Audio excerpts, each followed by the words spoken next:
review on how Democrats already managing to screw literally everything up. So you'll recall, as we've been talking about here, in the Georgia Senate races, Democrats made two really specific promises. One, that they would get you $2,000 checks, and two, that those checks would go out immediately. Well, we already know that they've sort of reneged on those $2,000 checks.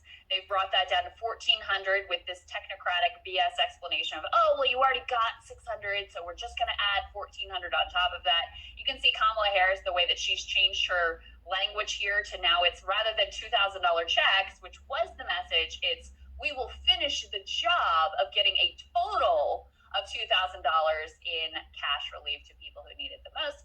Well, now they are also apparently going back on their promise to get that lesser amount of cash out the door immediately. This is from Jake Sherman over now at Punchbowl.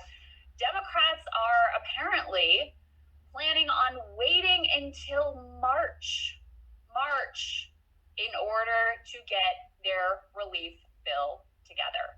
What?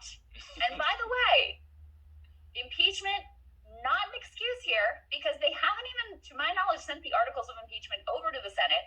They're only planning a few-day trial. So why don't you have your act together with a COVID relief bill ready to go? It absolutely blows my mind. And just to remind you of the way that Democrats were talking in Georgia, let's take a listen to Joe Biden on the ground campaigning in that state. By electing John and the Reverend, you can make an immediate difference in your own lives, the lives of the people all across this country, because their election will put an end to the block in Washington, that $2,000 stimulus check. That money that will go out the door immediately. Tell people who are in real trouble.